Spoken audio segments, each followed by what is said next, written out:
Você se vê, em algum momento, retornando com sua família ao Reino Unido e se tornando membros ativos da família real? Não. Simplesmente não acho que isso seja possível. Não é possível. Isso não nos impede de retornar, mas tornaria a situação insustentável.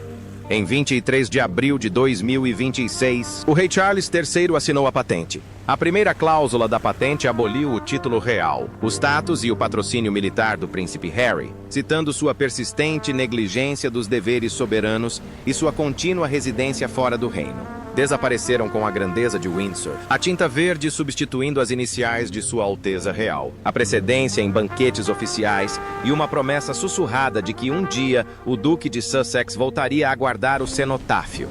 O texto, porém, não parou na subtração. Passou abrupta e ousadamente para a adição. A segunda cláusula elevou o príncipe James de Wessex, de 18 anos, do discreto título de Conde para Sua Alteza Real, Príncipe James de Wessex, e, de forma ainda mais abrupta, com efeito imediato, conferiu-lhe o título de Rei Sênior em atividade. Com essas 7 palavras, o rei redefiniu o campo de batalha que divide Windsor desde 2020. Pela primeira vez em um século, o monarca exerceu seu direito ancestral de alterar a linha de sucessão por meio do serviço e não do sangue. A patente anexa um novo princípio, já mencionado nos círculos constitucionais como a doutrina dos 183 dias. Qualquer descendente do monarca que não passe metade de um ano civil em solo britânico perde a honra antes garantida apenas por laços de sangue. Essa cláusula soa como um golpe certeiro. No entanto, ela não exclui os filhos de Harry da árvore genealógica. Isso faz com que o galho murche se suas folhas não retornarem ao clima britânico. Fontes internas confirmam que o secretário particular do rei entregou pessoalmente um projeto de lei semelhante ao presidente da Câmara dos Representantes imediatamente após sua assinatura. Se aprovado, Harry seria removido da lista de 4 conselheiros de Estado e o príncipe James se sentaria ao lado do príncipe William sempre que a coroa precisasse de um representante. Os cortesãos observam que a última vaga neste conselho ocorreu após a abdicação de Eduardo VIII. Esse simbolismo é intencional. Enquanto as engrenagens da lei giravam, um drama menor se desenrolava nos bastidores da praça. Ao meio-dia, numa cerimônia não televisionada, presenciada apenas por membros da cavalaria da Guarda Real e 2 fotógrafos da corte, o rei colocou a espada de damasco dos Royal Marines, a ordem de que Harry mais se orgulhava, nas mãos enluvadas do príncipe James. A entrega foi silenciosa, exceto por uma frase. Charles falou enquanto o aço se chocava contra a pele. O dever abomina o vácuo. Esse lema agora ecoa pelos refeitórios regimentais como um novo cântico. É claro que a história para o público ainda não foi contada. Os porta-vozes do palácio prepararam uma declaração padrão e minimalista. Mas isso não impedirá o abalo sentido por todos os membros da família real. A coroa decidiu recompensar a lealdade com poder e deixar o exílio se dissipar sob o sol da Califórnia. Harry poderá dominar o circuito de programas de entrevistas. Agora, James cortará fitas em alas de hospitais, prestará continência em desfiles militares e se ajoelhará ao lado do monarca no dia da Commonwealth. O contraste não poderia ser mais gritante. Rebelião reencenada, obediência ao trono. Os oponentes vão gritar sobre alquimia constitucional, mas Charles arrisca-se a afirmar que o precedente favorece a ousadia. Quando Jorge V limitou o título principesco em 1917, o parlamento elogiou a modernização. Os conselheiros do rei acreditam que o país acolherá esta medida da mesma forma que acolhe a poda, necessária para impedir que uma árvore velha tombe sob o próprio peso. E se os estúdios americanos, as plataformas de podcast e as editoras de memórias sofrerem danos colaterais, que assim seja. A monarquia britânica trata a renda das celebridades como um solvente que mina seus alicerces. Esta noite, as luzes se apagam em Montecito. Amanhã, as velas serão acesas no Palácio de St. James, durante uma reunião extraordinária do Conselho Privado, onde os selos patentes serão impressos e o projeto de lei que permite a James tornar-se conselheiro será lido pela primeira vez. Se a Câmara dos Comuns der seu consentimento até o início do verão, os poderes legais de Harry no Reino Unido evaporarão mais rápido que o orvalho do deserto. Uma assinatura, 2 destinos. Um príncipe destronado, outro príncipe revelado. Como dizia um arauto experiente, uma vez avistado e saindo do colégio de armas com esboços frescos de um novo brasão, a história raramente pisca. Esta noite, ela piscou.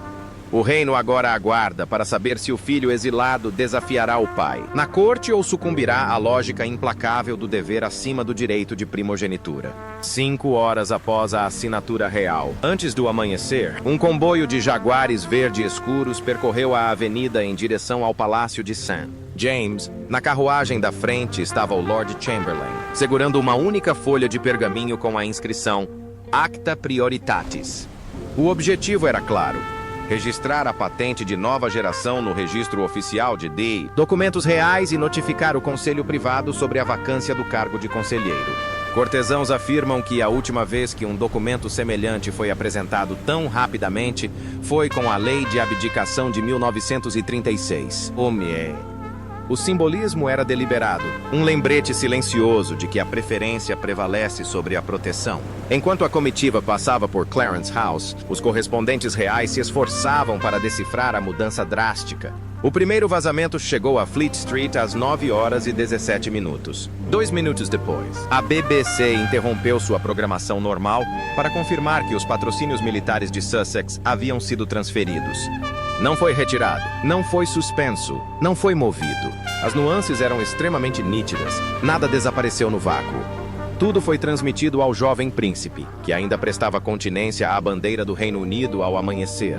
Do outro lado do Atlântico, a notícia foi recebida com um amanhecer bem diferente. Na Califórnia, a equipe jurídica de Harry se reuniu em uma linha de conferência criptografada, discutindo opções. Impossível. As patentes são o cerne inquestionável da prerrogativa real. Exigir um debate parlamentar? Inútil. A Câmara dos Comuns não pode conceder títulos que a coroa tenha recusado. Os conselheiros finalmente decidiram sobre o único campo de batalha que restava ao público, mas mesmo esse caminho apontava para arame farpado. O texto da patente enquadrava a decisão não como uma punição pela dissidência, mas como uma recompensa pelo serviço prestado. Um argumento que encontra eco em um público cansado do espetáculo das queixas. Um projeto de lei urgente para emendar as leis da regência já estava em andamento em Westminster. Até mesmo críticos dentro do Partido Trabalhista admitiram que remover um príncipe não residente da lista de conselheiros de Estado era administrativamente justificado. Nenhum parlamentar quis enfrentar os eleitores após bloquear o projeto de lei que protegeria a monarquia da ausência. Os membros do parlamento previram que o projeto passaria por todas as etapas em uma única sessão, sendo enviado à Câmara dos Lordes antes do recesso de Pentecostes. Se esse cronograma for mantido, Jaime tomará posse em meados de junho, a tempo do desfile das cores. O assento cerimonial que antes pertencia à reserva, agora repousa sobre sofás americanos, mas o processo é apenas metade da história. A imagem é a outra metade. Os estrategistas de comunicação do Palácio de Buckingham desenvolveram um plano de 3 etapas. Etapa 1. Divulgar uma foto de James em seu uniforme verde de combate inspecionando recrutas no comando de Lympstone. Etapa 2. Divulgar uma gravação do rei e do príncipe de Gales discutindo iniciativas de saúde mental para veteranos. Uma referência sutil aos projetos que Sussex outrora liderou. Nível 3. Jogada de mestre. Convidar a imprensa internacional para cobrir a inauguração, por James, de uma nova ala de reabilitação em Headley Court, financiada pela fundação que discretamente assumiu o que restava da obsoleta fundação beneficente de Harry. Cada imagem imprimirá uma única conclusão na consciência pública. A continuidade tem um nome que não é usado em Montecito. Dentro dos muros do palácio, o príncipe, supostamente Novo Rico, está simultaneamente encantado e cauteloso. Amigos de Gordonstown descrevem meses de treinamento intensivo em protocolo, história constitucional e a arte do mecenato filantrópico. Ele corre 10 quilômetros antes do amanhecer, frequenta aulas de oratória após o café da manhã e passa as tardes observando os pôneis que outrora serviram seu primo. Testemunhas do departamento da Casa Real relatam que, no momento em que o rei colocou uma espada dos fuzileiros navais reais em suas mãos, o comportamento de Jaime mudou. Menos estudante, mais guardião. Enquanto isso, a doutrina da patente de 183 dias paira sobre Archie e Lilibet como um relógio implacável. Se quiserem manter seu direito oculto a futuras honrarias, precisam se mudar para o Reino Unido antes do fim do semestre de outono. Fontes próximas à duquesa descartam tal medida como totalmente impossível, citando preocupações educacionais e de segurança. Advogados do palácio observam discretamente que a impossibilidade é justamente o ponto crucial da questão. A cláusula transforma a evasão de dever em renúncia voluntária. Sem exílio, sem banimento, apenas uma escolha, feita diariamente a cada nascer do sol na Califórnia. Nem todos na empresa aplaudem esse ritmo. Alguns cortesãos de alto escalão temem que a ação rápida possa reacender a simpatia pelos Sussex, retratando o rei como um patriarca implacável. Mas até eles reconhecem que a alternativa, a crescente incerteza, representava uma ameaça maior. Em monarquias constitucionais, a ambiguidade se dissipa mais rapidamente do que o escândalo. A coroa pode sobreviver a críticas, mas não sobreviverá à confusão sobre quem a representa quando o soberano está no exterior ou doente. As patentes de próxima geração resolvem esse problema. Ao final da tarde, o silêncio reinou na longa biblioteca de Sandringham, enquanto o monarca se retirava para ler despachos. Uma única página jazia sobre o fundo vermelho.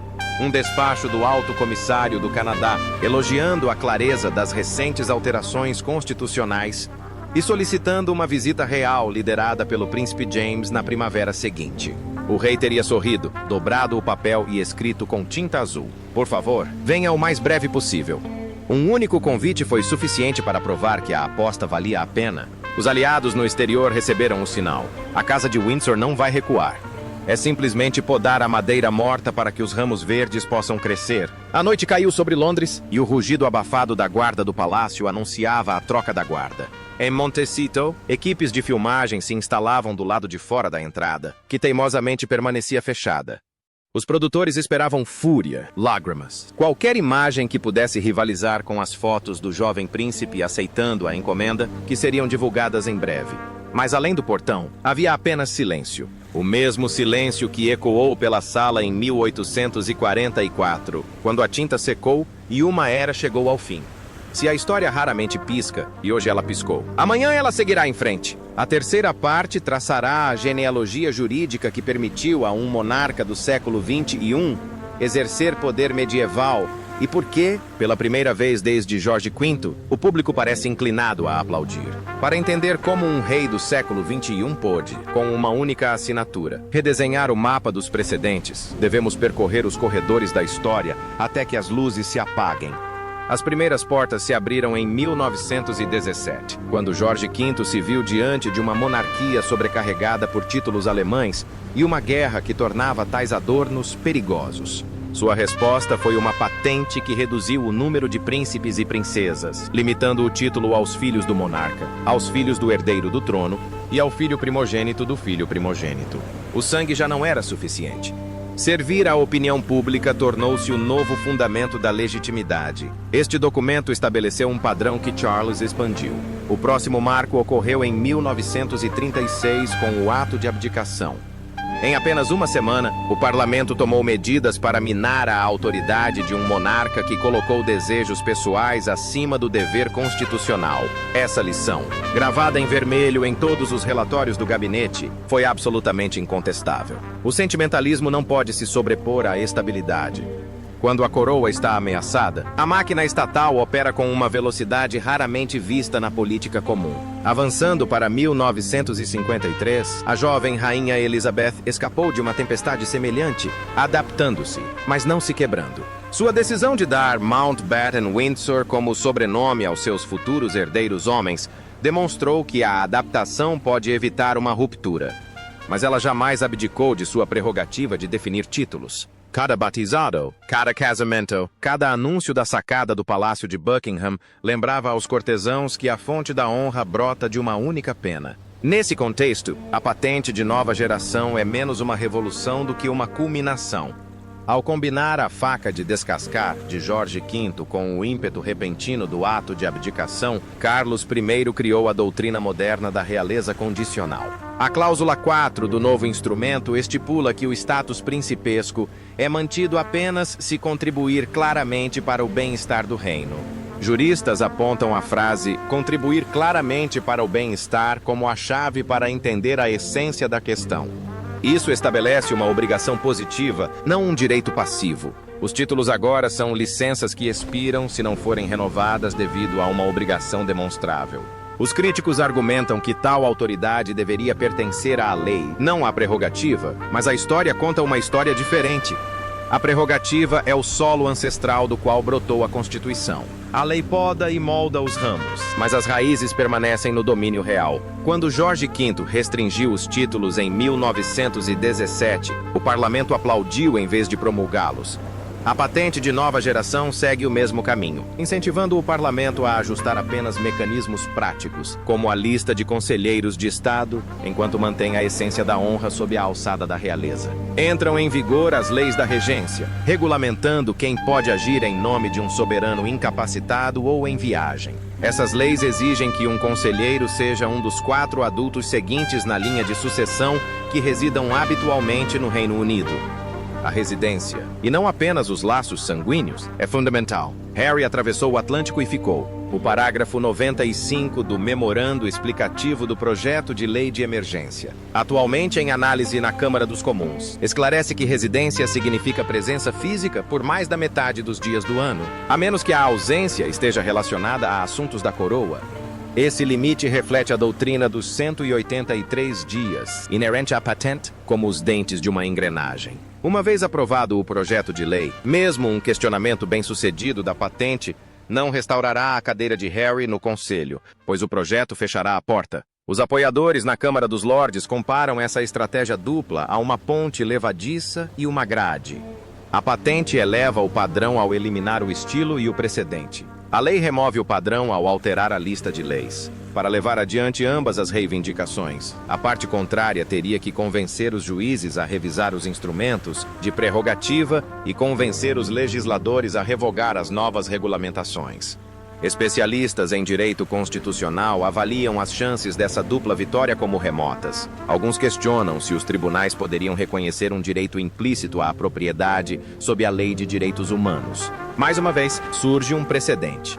Em 2018, o Supremo Tribunal decidiu que as condecorações são uma questão de elevado prestígio político, que transcende a revisão judicial. A coroa pode conceder, negar ou revogar condecorações a seu critério, desde que não haja discriminação proibida por lei. Os critérios de serviço não criam qualquer categoria protegida. Após uma revisão da jurisprudência, a patente permanece válida. O Colégio de Armas já começou a elaborar uma nova nomeação para o Príncipe Jaime. O rei de armas da Ordem da Jarreteira foi fotografado saindo da Torre Redonda, carregando uma pasta de couro azul. Os arautos confirmam que o desenho apresentará as 3 linhas da Inglaterra, o Wyvern de Wessex e uma cruz com uma espada e louros, simbolizando sua assunção do patrocínio militar. Tal simbolismo alimenta o desejo do público por continuidade narrativa. Onde uma espada cai, outra surge inerte.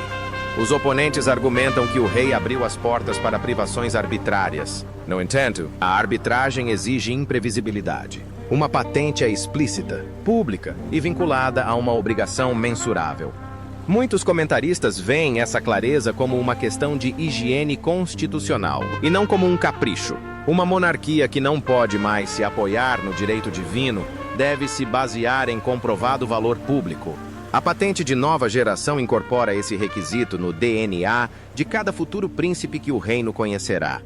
A maior ironia está na passagem de Memórias de Sussex, em que Harry se queixa de que a vida é supérflua. A patente transforma a supérflua em oportunidade. O serviço torna-se a moeda que compra status.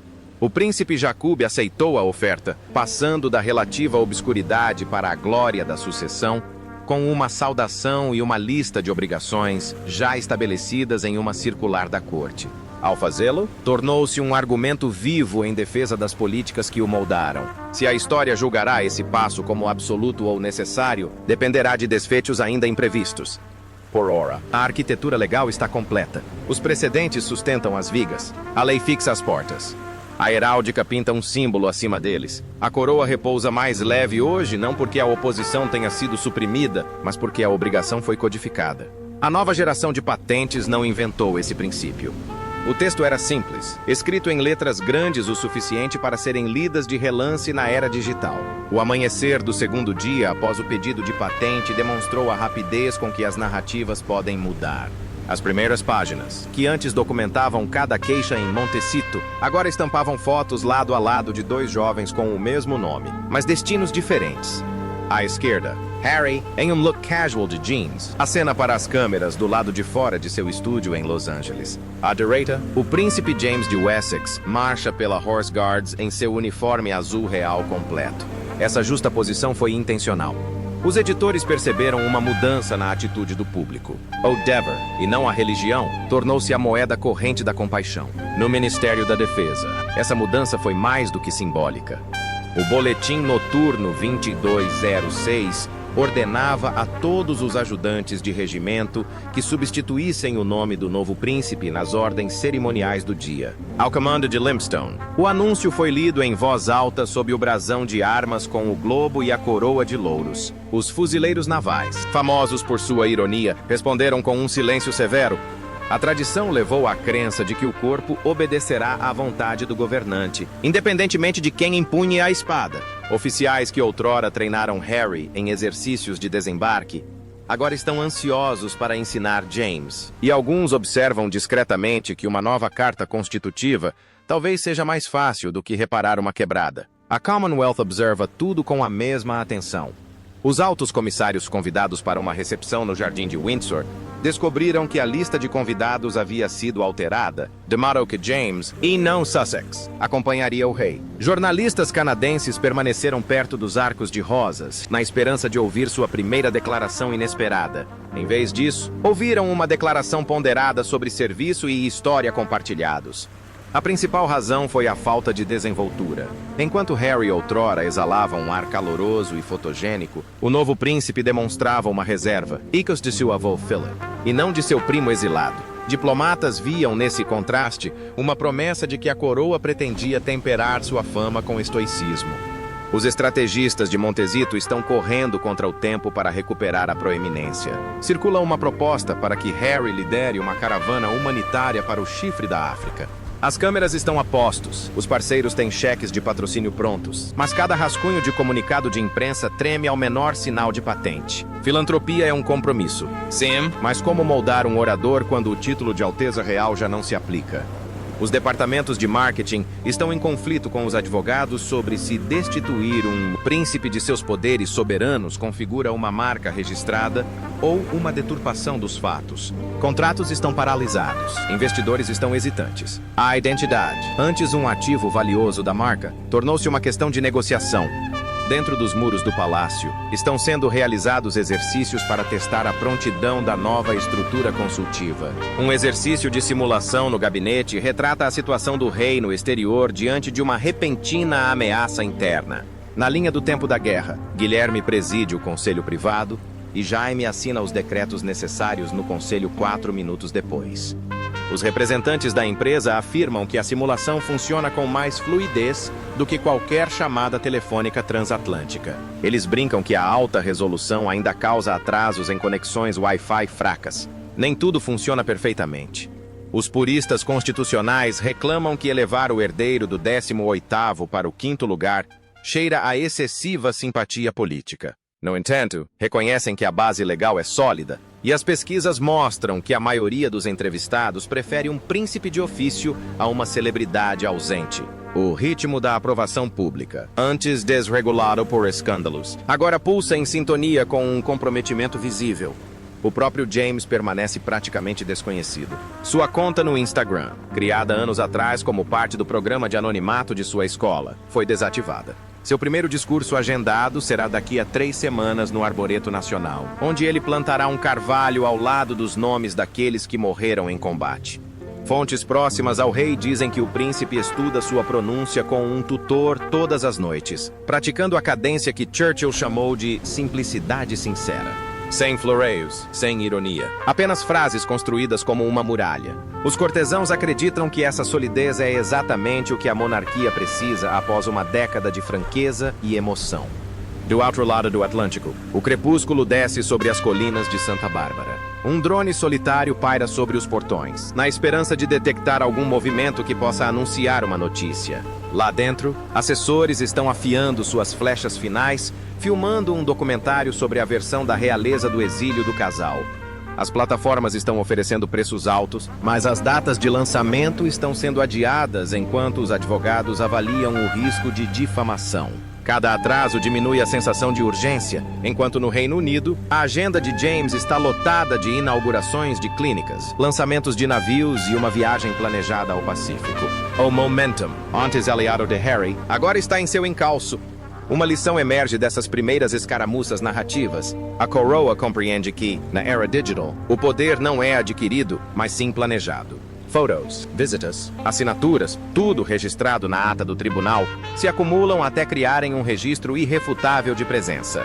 Uma nova geração de patentes pode ter estabelecido essa regra, mas somente a visibilidade contínua a consolidará na consciência nacional. O palácio parece preparado para a busca dos Sussex por contrarritmos. Assim, a sombra se alonga.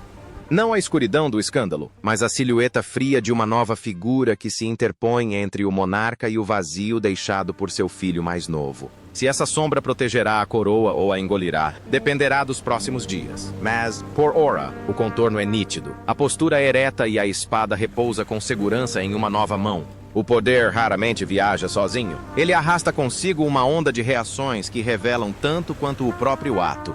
48 horas após a apresentação da patente de nova geração, a imprensa financeira londrina noticiou os primeiros sinais de alerta. 2 conglomerados de entretenimento discretamente colocaram os projetos da marca Sussex sob revisão estratégica, citando incertezas quanto ao título e o que um executivo chamou de aura perdida. Os direitos de streaming, que antes exigiam adiantamentos de 9 dígitos, agora são recebidos com silêncio nas salas de leilão.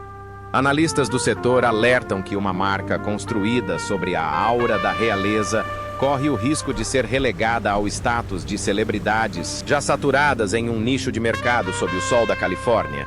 Parliamentaires de Westminster, que durante anos reclamaram do número excessivo de membros da realeza na Grã-Bretanha moderna, agora estão abraçando com entusiasmo uma estrutura que alinha o número de funcionários com a carga de trabalho. Funcionários da comissão estão elaborando uma cláusula no projeto de lei de renovação constitucional que especifica que os futuros conselheiros de Estado devem ter sua residência fiscal principal no Reino Unido. O apoio é transversal aos partidos, com um nível de consenso raramente visto em qualquer outra área da política. O princípio é tão simples que mereceria uma manchete de tabloide dominical. Sem serviço, sem mandato. As capitais da Commonwealth ponderam o seu próprio simbolismo. A Casa do Governo em Canberra recebeu um pedido antecipado para que o príncipe James participe das comemorações do Dia de Anzac do próximo ano. O Duque de Sussex estava originalmente programado para comparecer. A Nova Zelândia manifestou interesse em um projeto conjunto de conservação na ilha Stewart, com foco no envolvimento da população local. Por trás dessas observações educadas, esconde-se um cálculo. A instituição está passando por reformas e os sócios querem ocupar o lugar onde a luz agora brilha. A resposta de Sussex permanece disponível apenas em formato de áudio. O podcast, gravado horas depois da divulgação da patente, fala de dignidade, resiliência e um compromisso inabalável com o trabalho humanitário. O roteiro evita o uso de um estilo régio, um recurso linguístico mais eloquente do que qualquer pretensão expressa. No entanto, os curadores sugerem um parecer jurídico para examinar se a cassação das honrarias viola as promessas implícitas feitas na cúpula de Sandringham de 2020. Advogados constitucionalistas rejeitam essa perspectiva. Promessas, observam eles, não são contratos em comparação com prerrogativas. Mesmo assim, uma disputa midiática se anuncia. A equipe do casal estaria cortejando um candidato para os EUA. A entrevista em horário nobre coincide com a primeira turnê internacional de James. Os preparativos estão a todo vapor em Windsor. O jovem príncipe agora passa as manhãs em Marlborough House debruçado sobre relatórios do governo da Commonwealth, as tardes em Purbright, aprimorando sua postura em desfiles, e as noites sentado em frente ao rei sob luz tênue, praticando a leitura de despachos. Testemunhas descrevem o estilo de ensino do monarca como firme, porém paciente, transmitindo ensinamentos de Estado com admoestações discretas. Nunca especule. Sempre baseie seu julgamento em fatos e deixe que os outros o elogiem primeiro. Uma nova narrativa está se cristalizando nas redes sociais. Fotos de James em seu uniforme de trabalho estão recebendo comentários que elogiam sua modéstia, compostura e até mesmo um charme anacrônico. Ainda mais intrigante é sua ausência de rancor. Os trolls têm menos oportunidades quando o assunto não oferece confissões. Algoritmos, isentos de controvérsia, começam a desenterrar imagens de arquivo de lançamentos de navios da Guarda Real, visitas a hospícios, histórias que escaparam ao ruído da década anterior. A aposta da monarquia de que o silêncio pode superar o espetáculo está dando certo. Por enquanto, essa calmaria não tranquiliza o palácio. Os cortesãos instruem os ministros a prepararem um documentário que reabrirá feridas. A equipe de comunicação agenda deliberadamente uma reunião discreta para o rei, na data prevista para o lançamento, durante a qual ele plantará espinheiros em uma aldeia atingida por uma enchente. Se o filme virar notícia, eles planejam deixar que as imagens dos serviços práticos falem por si. Além da estratégia, algo mais sutil está se desenvolvendo. O público parece ter um renovado interesse pelo cotidiano. O soldado, o príncipe, cumprindo deveres previsíveis, oferece consolo após períodos de crise. Os historiadores que escreverem este capítulo poderão observar que a arma decisiva não foram estátuas ou espadas, mas a monotonia utilizada com precisão deliberada. Contudo, a história está longe de ser definitiva. Circulam rumores de gravações confidenciais entre aliados na imprensa americana, ávidos por uma resposta exclusiva. No delicado funcionamento da monarquia, qualquer impulso pode acender um pavio. Por ora, o trono projeta uma nova sombra, estável, moldada pelo serviço, e a nação observa para ver se ela se tornará permanente ou ruirá sob a influência de mais uma onda de celebridades. As chuvas da primavera londrina banham a Torre Vitória, levando embora as pedras de ontem, mas o projeto da nova geração persiste como tinta que se recusa a desbotar. A coroa enfrentará 3 julgamentos nas próximas 2 semanas. Primeiro, a Câmara dos Comuns votará a emenda da regência. Os líderes do partido governista afirmam que a atenção já se sobrepôs à razão e a oposição não vê sentido em defender o príncipe ausente. Contudo, o parlamento é um teatro. Um discurso contundente pode desencadear uma revolta entre os deputados comuns. A Palisades preparou briefings de emergência, mas há uma forte convicção de que o projeto de lei passará pelo mesmo processo que a lei de abdicação, aprovada há 9 décadas. O segundo processo é emocional, não processual. A apresentação do brasão de armas do príncipe James.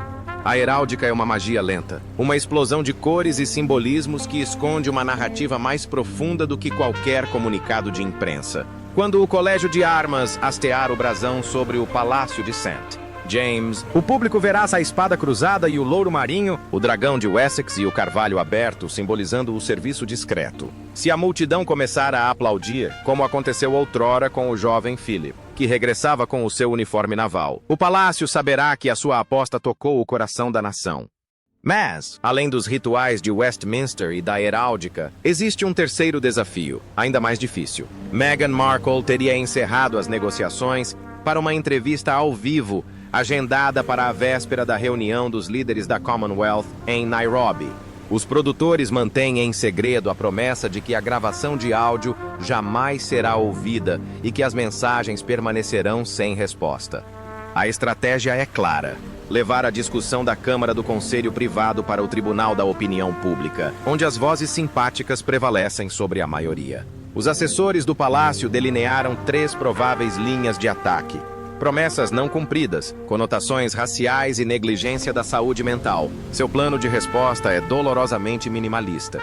Emita uma única declaração por escrito, expressando pesar pela dor sentida e, em seguida, permita que as imagens do serviço prestado, e não as palavras, dominem o campo de batalha. Observadores notam que essa atitude ecoa o ditado da falecida rainha de que as memórias podem divergir.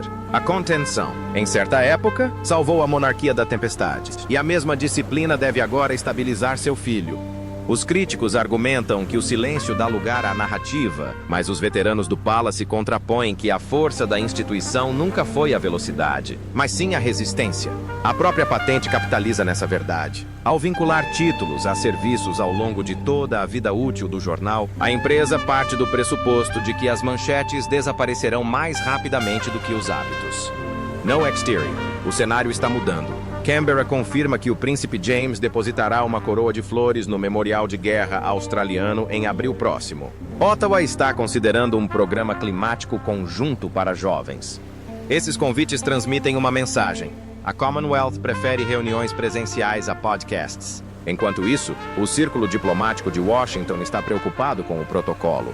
Se Harry perder seu status de príncipe no Reino Unido, como ele deverá ser convidado para a Casa Branca? O escritório de protocolo do Departamento de Estado está consultando discretamente a Clarence House. Essa resposta estabelecerá um precedente para qualquer jantar futuro na embaixada. Diante dessas manobras, os riscos pessoais estão aumentando.